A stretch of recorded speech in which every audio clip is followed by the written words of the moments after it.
இளைஞர்கள் பல பேர் வந்திருக்கிறீங்க. நம்ம பசங்களுக்கு ட்ரெஸ் பண்ணால் கூட அந்த ட்ரெஸ் பண்ணதை யாராவது ஒருத்தர் அப்ரிஷியேட் பண்ணால் தான் தூக்கமே வரும். ஒரு மஞ்சள் பனியன் போட்டு ஒரு பையன் அங்கேருந்து நின்ன உடனே பார்க்குறவன் வச்சு அஜித் மாதிரி அசத்துற ஒரு திருப்தி. அதை பற்றி வருத்தப்பட வேண்டியது அஜித் தான். வந்து சொல்லும் போதே வச்சு அஜித் மாதிரி அசத்துற, இன்னும் சில பேர் விஜய் மாதிரி கலக்குற அப்படின்னா ஒரு பெரிய திருப்தி. இப்போ நான் ஒரு கேள்வி கேட்குறேன். நீங்கள் போகிறீங்க, ஒரு நல்ல துணிக்கடையில் போய் அழகாக ஒரு ரெடிமேட் டிஷர்ட் வாங்கி போட்டு வர்றீங்க. உங்களை யாருமே காலையிலேருந்து சாயங்காலம் வரைக்கும் கண்டுக்கலை, என்ன பண்ண போகிறீங்க? எங்கள் ஊரில் சில பெண் குழந்தைகள் சூடிதார் புதுசாக தைச்சி போட்டு காலேஜுக்கு போகும். சுற்றி இருக்கிற எல்லா ஃப்ரெண்ட்ஸும் ஐயோ பிரமாதமாக இருக்கிற இந்த சுடிதாரில், நீ நக்மா மாதிரி இருக்கிற, சிம்ரன் மாதிரி இருக்கிற. எனக்கு ஒரு பெரிய வருத்தம், நம்பால் யார் மாதிரியோ இருந்தால் சந்தோஷப்படுறானே ஒழிய அவன் மாதிரி இருந்தால் திருப்தியே வரலையே. இது எவ்வளோ பெரிய வெக்கக்கேடு சார். நானா இருந்தா தான் எனக்கு கௌரவமே ஒழிய நான் யார் மாதிரியோ இருக்கிறேன்னு சொல்ல எனக்கு என்ன சார் பெருமை இருக்கு? இதுவே ஒரு தப்பான மனநோய் இல்லையா? நீ அவர் மாதிரி இருக்கிற, இவர் மாதிரி இருக்கிறேன்னு சொன்னா சந்தோஷப்படுறதுக்கு. இதுல என்னன்னா அங்கீகாரத்தை எதிர்பார்க்கிறோம். என்னன்னா யாராவது பாராட்டி 2 வார்த்தை சொல்ல மாட்டாங்களா அப்படின்னு. இது வந்து ரொம்ப சிக்கல்ல போய் முடியும். ஏன்? இன்னொருத்தர் உங்களை பாராட்டினாதான் உங்களுக்கு திருப்தியோ சந்தோஷமோ வரும்னு வச்சுக்கிட்டா இன்னொருத்தர் பாராட்டவே இல்லை. நம்மால் எப்படின்னா பாராட்டினா இவன் சந்தோஷப்பட்டுருவானேங்கிறதுக்காகவே பாராட்ட மாட்டான். பாராட்டினா அவன் திருப்தியாக வீட்டுக்கு போயிட்டானா என்ன பண்ணுறது? அந்த சுடிதார் நல்லா இருந்தால் கூட எல்லாம் பார்த்துட்டு உன் கலருக்கு இது சூட்டே ஆகலை அப்படின்பா. அவள் தங்கச்சியே சொல்வா, அக்கா நல்லாவே இல்லை உனக்கு இது கொஞ்சம் கூட. ஏன்னா அவள் அதை தான் போட்டுக்கணுங்கிற ஐடியாவில் இருக்கிறா. அதுக்காகவே உனக்கு நல்லா இல்லை, உனக்கு நல்லா இல்லை, உனக்கு நல்லா இல்லைன்னு எஸ்டாப்ளிஷ் பண்ணிட்டா தான் போட்டுக்கலான்ற ஐடியாவில் தங்கச்சி இருக்கிறா. அவன் நல்லா இல்லையம்பா. அப்படியே முகம் வாடி போயிடும், மனசு வருத்தம் ஆகிடும். எனக்கு இது நல்லா இல்லையா? அடுத்த வார்த்தை சொல்லுவாங்க பாருங்க, என்னன்னா எனக்கு எது நல்லா அமைஞ்சது, இது நல்லா அமையறதுக்கு. இப்ப எங்க போய் அந்த மனநோய் முடியுது பாத்தீங்களா? இதைத்தான் நான் என்ன சொல்றேன், நீங்க தானே கடைக்கு போனீங்க, நீங்க தானே செலக்ட் பண்ணீங்க. ஆமா, உங்க செலக்ஷன் சரியில்லைன்னு மற்றவங்க யாராவது சொன்னா ஏன் பாதிக்கப்படுறீங்க? சரி, உங்க செலக்ஷனை இன்னொருத்தர் வந்து அங்கீகாரம் பண்ணி முத்திரை கொடுக்கணும், லெட்டர் கொடுக்கணும் ஏன் எதிர்பார்க்கறீங்க? ஒன்ன புரிஞ்சுக்கங்க, நான் இதைத்தான் ஆரம்பத்தில் தொடங்கினேன். உங்களை பற்றிய உங்களது அபிப்பிராயங்கள் சரியா இருந்தாதான் நீங்க மகிழ்ச்சியா இருக்க முடியும். எல்லாருடைய அபிப்பிராயங்களுக்கு முக்கியத்துவம் கொடுக்கணும்னு ஆரம்பிச்சாச்சுன்னா ஒரு கணம் கூட நீங்க மகிழ்ச்சியா இருக்க முடியாது. ஏன்? குறை சொல்றதுக்கே பல பேர் இருக்கிறாங்க, இல்ல உங்களை பாராட்டாம இருக்கிறதுக்கு பல பேர் இருக்கிறாங்க. எனவே தன்னை இன்னொருவர் பாராட்டி அங்கீகாரம் கொடுக்கணும் அப்படின்ற எதிர்பார்ப்பே சரியல்ல. அதுக்காக இன்னொன்னு சொல்ற, யாராவது பாராட்டுற போது முறைச்சிக்காதீங்க. யாராவது நல்லா இருக்கிறீங்கன்னா தேங்க்யூ, ரொம்ப சந்தோஷம். ஏன்? அவனுடைய ஈகோ முதல்ல அடிபட்டு போயிடும், அஃபண்ட் ஆகி போயிடும். பாராட்டினா ஏற்றுக்கணும். இது சில பேர் எப்படின்னா பட்டம் இல்லைன்னு ஒரு மாதிரி இருப்பாங்க. யாராவது பட்டம் கொடுத்தா என் தகுதிக்கு இந்த பட்டம் தேவையில்லைம்பா. இதுவும் too much. Please be normal. யாராவது இந்த அவார்டு கொடுக்கணும், ரொம்ப நன்றி. நீங்க வந்து அதை எதிர்பார்க்க வேண்டாம், கொடுத்தா ரொம்ப நன்றின்னு போங்களேன். என் தகுதிக்கு இதை போட்டுக்கொள்வது என்பது கௌரவம் இல்லை. நீ போடாம அதெல்லாம் அப்புறம் கொடுக்குறவனுக்கு மரியாதைக்கு வாங்கி வச்சுட்டு போய் இப்ப என்ன கெட்டு போச்சு? இதுதான் மனித தன்மை, எப்படி நடந்துக்கணும் அப்படிங்கிறதுக்கு. பிறருடைய அபிப்பிராயங்களுக்கு நம்ம இயங்கக்கூடாது. ஆனா யாராவது சொல்ற போது அதை அன்போடு அதை அப்படி அங்கீகரிக்கக்கூடிய ஒரு பண்பையும் வளர்த்துக் கொள்ளவன். இவையெல்லாம் தன்னை முன்னுக்கு கொண்டு வருவதற்கான சரியான ஒரு வழிமுறைகள். நீங்க பல சந்தர்ப்பத்தில் பார்த்தீங்கன்னா பல பேருக்கு உண்மையிலேயே தன்னுடைய நிலை என்ன, தன்னுடைய உண்மையான பலம் என்ன, தன்னுடைய உண்மையான மேன்மை என்னன்னு தெரியாமலேயே போயிடுது. அப்படி தெரியாம போறதால தான் பெரிய பெரிய வெற்றிகளை சாதிக்க முடியாம போகுது. தெரிஞ்சவங்க ஜெயிச்சிருக்கிறாங்க. சர்ச்சில் எப்படின்னு கேட்டா அவருடைய பேச்சை வந்து தன்னுடைய செக்ரட்டரிக்கு டிக்டேட் பண்ணுவார், எழுதிக்கிறதுக்கு வரிசையா பேச்சை. அவருடைய செக்ரட்டரி அந்த டிக்டேஷன் எடுத்துக்கிட்டே வரும்போது அந்த இடத்துல சொல்லுவாராம், இங்க வந்து கைதட்டல்னு போட்டுக்கோ அப்படிம்பாராம். இந்த இடத்துல கிளாப்ஸ், கைதட்டல்னு போட்டுக்கோ. செக்ரட்டரி நினைச்சாரு, ஐயோ பெரிய இடத்துலயே நட்டு கைண்டு போயிருக்கு, நம்ம என்ன இதை போய் கைதட்டல்னு இவரே போட்டு நம்ம எழுதி வச்சுக்கிறதா அந்த இடத்துல அப்படி. அப்புறம் மறுபடியும் சொல்லிட்டே வருவார், இந்த இடத்துல கைதட்டல்னு போட்டுக்கோ அப்படிம்பார். அப்புறம் மக்கள் வந்து ஒரு மாதிரி ஆச்சரியப்படு அப்படிம்பாங்கல்ல, துன்பப்பட்டு அதெல்லாம் சொல்லுவாங்க வரிசையா. இந்த இடத்துல வந்து எல்லாரும் வருத்தப்படுவாங்க, இந்த இடத்துல எல்லாரும் சிரிப்பாங்க, இந்த இடத்துல கை தட்டுவாங்க அப்படின்னு. செக்ரட்டரி நினைச்சாரு, என்ன இந்த கிறுக்குத்தனம் பண்ணிக்கிட்டு இருக்கிறாருன்னு. ஆனால் ஒரு 4-5 தடவை அந்த பேச்சு அவர் மறுபடியும் போய் மேடையில் அப்படி படிக்கிற போது எங்கெல்லாம் சர்ச்சில் குறிச்சாரோ அங்கங்கே அதாவது அப்படியே நடக்கிறத பார்த்தார். சர்ச்சிலுடைய வெற்றிக்கு காரணம் தான் என்ன?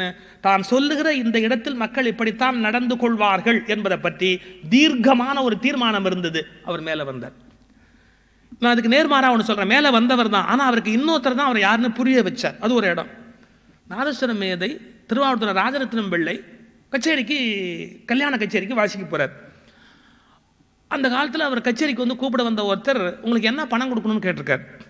ராஜரத்னம் பிள்ளைக்கு தன்னுடைய ஸ்டேட்டஸ் என்ன, தான் என்ன சொசைட்டியில் கமாண்ட் பண்ண முடியும்னு தெரியல.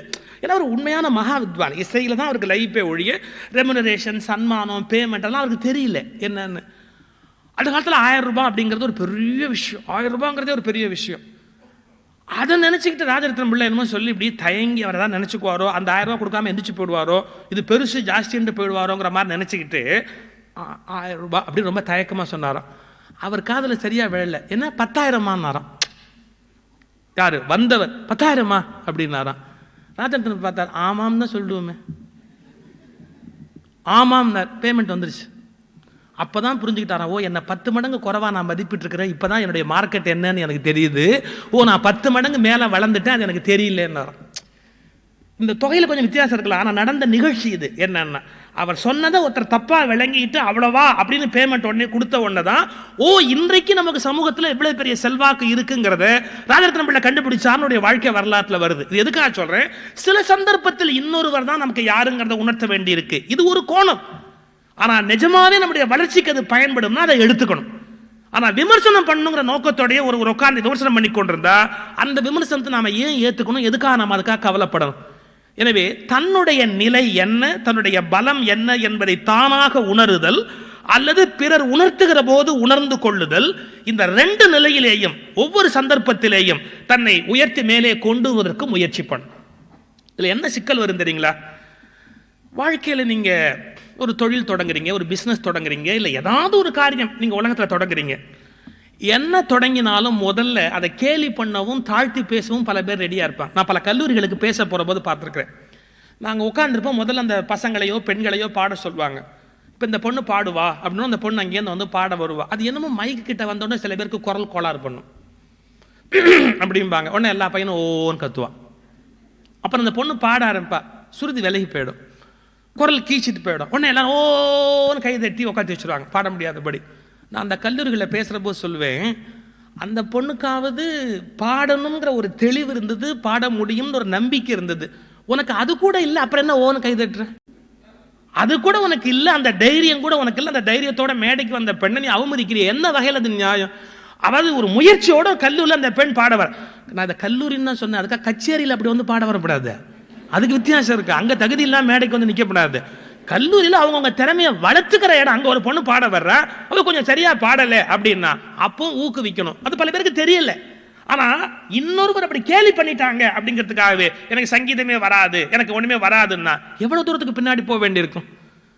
நான் என்னுடைய வெற்றி நிச்சயம் இங்கே வானொலியில் போகும்போது கூட சொல்லியிருந்தேன்.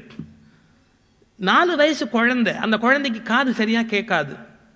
அந்த குழந்தை பள்ளிக்கூடத்துக்கு படிக்க போகுது. அந்த படிக்க போன நேரத்தில் டீச்சர் பார்த்தா அந்த குழந்தைக்கு என்ன சொல்லி கொடுத்தாலும் மண்டையில் ஏறல. உடனே ஒரு ஸ்லிப்பை எழுதி பேக்கெட்டில் வச்சு அனுப்புறா. டாமி அந்த பையன் பேர். Your Tommy is too stupid to learn, please don't send him to the school. உங்கள் டாமி மக்குப்பாய பள்ளிக்கூடத்துக்கு அனுப்பாதீங்க அப்படின்னு அந்த டீச்சர் இப்படி எழுதி பேக்கெட்டில் ஸ்லிப்பை வச்சு அனுப்பிச்சி விட்டா அந்த குழந்தைக்கு. அந்த குழந்தை ஸ்கூலுக்கு வந்து வீட்டுக்கு வந்தோன்னு நான் எடுத்து அம்மா பார்த்து அழுதுட்டா. ஐயோ என் பிள்ளையை பள்ளிக்கூடத்துக்கு அனுப்பாதேன்னு அந்த டீச்சர் சொல்கிறாளே, வருத்தப்பட்டா. ஆனால் அந்த மதருடைய போல்ட்னஸை பாராட்டணும். பரவாயில்ல, இப்போ பள்ளிக்கூடத்துக்கு போகாட்டேன், நான் உனக்கு பாடம் சொல்லி கொடுக்குறேன் அப்படின்னு அந்த குழந்தைய அந்த அம்மாவே படிக்க வச்சா. அந்த டாமி யாரு அப்படின்னு கேட்டா, தாமஸ் ஆல்வா எடிசன். ஒரு காலத்தில் என்ன கலக்கிட்டான் அந்த மனுஷன். உலகத்தில் 1000 கண்டுபிடிப்புகளுக்கு மேல் செய்து உலகத்தை கலக்கியவன். அமெரிக்காவிலேயே ஒரு நாள் கரண்ட்டை கம்ப்ளீட்டாக கட் பண்ணுறான். ஒரு 2 மினிட்ஸ் கட் பண்ணிட்டு திரும்பி கரண்ட்டை ஃப்ளாஷ் பண்ணி டிவியில் ஒரு விளம்பரம் போடுறான். எடிசன் மட்டும் பிறக்காமல் இருந்திருந்தால் உலகம் இப்படித்தான் இருந்திருக்கும். இதை விட அந்த மனுஷனுக்கு எவ்வளவு பெரிய ட்ரிபியூட் கொடுக்க முடியும்?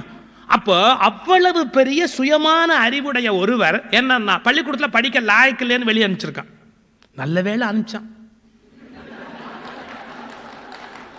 படிச்சிருந்தா அவனும் எடிசனை பத்தி படிக்கிற ஒரு சராசரி பயலா போயிருப்பானே ஒழிய அவன் எடிசனா எப்படி மாறி இருப்பான் இல்லையா?